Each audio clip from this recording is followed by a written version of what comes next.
अच्छा दोस्तों, एक न्यू पॉडकास्ट में आप सबका स्वागत है। तो फिलहाल आज की जो हॉरर स्टोरी होने वाली है, बहुत ही ज़्यादा अजीबोगरीब घटना है। एक ऐसा मोहल्ला जहाँ पर एक आत्मा का हमेशा वास होता था। कोई भी अगर उस गली से जाता था तो उसको क्या करते थे कि एकदम दिख जाती थी ना, तो वो चपेट लेते थे। लोग परेशान।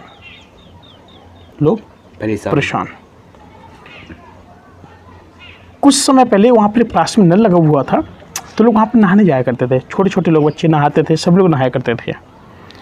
अब भाई जब ये नहाते थे ना, तो क्या होता था कि कभी कभी दिख जाती थी ना, तो ये समझो कि सांबू स्वाभाविक है कि बुखार चढ़ना है।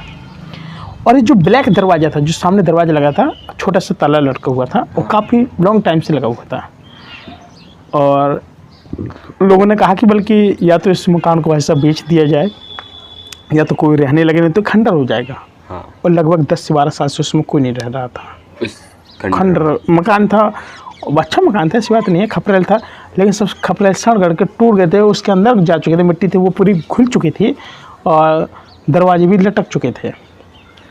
तो लोगों ने कहा कि यार ये जो दरवाजे हैं ना, ये बहुत डरावने लगता है। लोगों ने कहा ये जो दरवाजे ने बहुत डरावना लगता है, और पता नहीं कहीं बहुत बुरा बेकार से लगता है कि पता नहीं कुछ ऐसा ना हो कि शायद इसके अंदर कुछ हो। हाँ, घर के अंदर। तो एक दिन क्या हुआ कि कुछ जो बच्चे थे खेल रहे थे, तो वो खेलते खेलते उस दरवाजे के पास पहुंच गए। वहाँ देखा तो एक लड़का बेहोश हो गया। एक दिन, दूसरे दिन गया, दूसरा लड़का बेहोश हो गया। ऐसा सीन, हाँ, दरवाजे के पास जाते, ऐसा सीन ही था। उसमें क्या कि एक डायन रहने लगी थी, डायन चुड़ैल उस घर में। अब एक दिन क्या हुआ, वो तो सब छोड़ो, एक जो महिला थी वो नहा रही थी अपने, मतलब पेटीकोट शाही ब्लाउज के साथ थी, तो इस तरफ को मुँह करके नहा रही थी, उस दरवाजे की तरफ।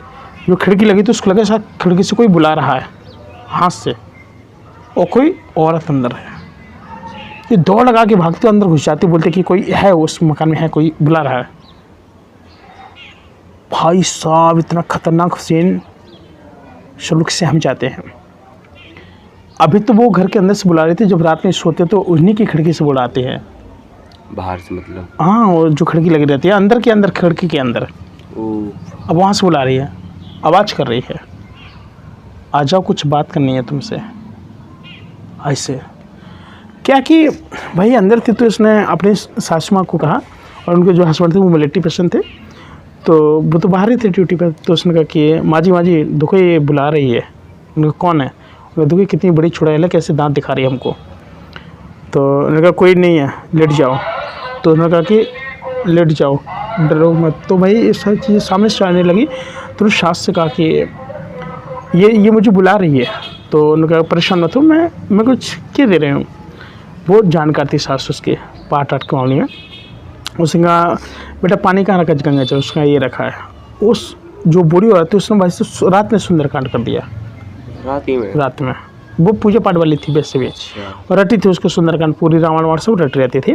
उसने कहा कि रात में उसने जब सुंदरकांड किया, तो फिर वहाँ पे एक सुकून सा मिला उनको, मतलब पॉजिटिव एनर्जी लगी कि हाँ अब कोई नहीं है। जब फिर से नहाने की, फिर से हाथ से बुला रहे। अब फिर जो अगले जो दूसरे दिन, आप घर के अंदर नहीं, बाहर से कही कि तूने मेरा इंतज़ाम करके रख दिया है, मैं आ नहीं सकती हूँ, तू बाहर आ जा। भाई साहब फिर तांत्रिक को बुलवाया वहाँ पे, कहा कि यहाँ से कोई बुलाता। भाई साहब तांत्रिक आया तो उसमें कम से कम 14-15 भूत थे अंदर, उसके अंदर, उस घर में वो इकट्ठे हो गए थे। हाँ, जो मोहल्ले में जो कोई भी फांस लगाता, आग लगाता, कुछ भी करता था, सुसाइड करता था, वो सारे वहीं पे पहुँच जाते थे। वो एक उनका घर बन गया था, समझो। मतलब कि गांव में जितने भी लोग, तो उनकी आत्मा उस घर में आ जाती थी। इस तरह चलता रहा, सिलसिला चलता रहा। तो वहाँ से जब तांत्रिक को बुलाया गया, तो उसने क्या किया कि ये सारी चीज़ किया। कुछ उन्होंने किया कि सिंदूर विंदूर मंगाए और पूजा पाठ के सारी चीज़। तो कहा कि इस मकान को कोई खरीदेगा या नहीं खरीदेगा, पहले इसने पूछा। तो उसका हाँ खरीदेंगे। तो उनका तो इसका निवारण किया जाए पूरा। हाँ, कह रहा कि जिसको ये मकान है किसका, उनका इनका है, कह रहे उनको एक सदस्य को बुलाओ पहले, नहीं तो वो परेशान हो जाएंगे अगर मैं यहाँ से बंदे यहाँ से तोड़ा फोड़ा, इनके घर पहुँच जाएंगे वो लोग। तो बुलाया, उनका ऐसी बात है, उनका हवन अमन करवाओ। भाई साहब दरवाजे का ताला खोला गया, इतनी चमगादड़ टाइप की निकली। चमगादड़ जहाँ होती, समझ रहे हो ना, वहाँ पे का चीज़ होती है। वहीं पर उल्लू के बच्चे भी रखे थे। तो वहाँ से एकदम बिछूका बन गया था घर। वहाँ से पूरा घर क्या कि उन्होंने तोड़वा दिया, पूरा एकदम ज़मीन से कर दी। फिर वहाँ पे क्या कि एकदम प्लान ज़मीन पे हवन हुआ गया, हवन हुआ, बाबा लोग आए, काफ़ी सारे लोग आए, बड़े बड़े लोग। तो वो इसलिए आए थे क्योंकि जो ज़मीन थी ना काफ़ी बड़ी थी, उसको शुद्ध करना चाहते। तो साधु संतों को बुलाया, खाना ना कराया, उनका हर चीज़ पूजा पाठ कराया भाई साहब, तब वो भूत वहाँ से गायब हुआ, उनका रैन बसेरा बन गया था समझो। और आज वहाँ पे खूब छोटे छोटे बच्चे रहते, बालक रहते, कोई दिक्कत नहीं होती किसी को, किसी प्रकार की कुछ नहीं। अब सब कुछ ठीक है और आज की डेट में भी वहाँ पे सब लोग रह रहे हैं। तो साथियों फिलहाल आज के लिए इतना ही, मिलते हैं एक न्यू पॉडकास्ट में, तब तक के लिए नमस्कार।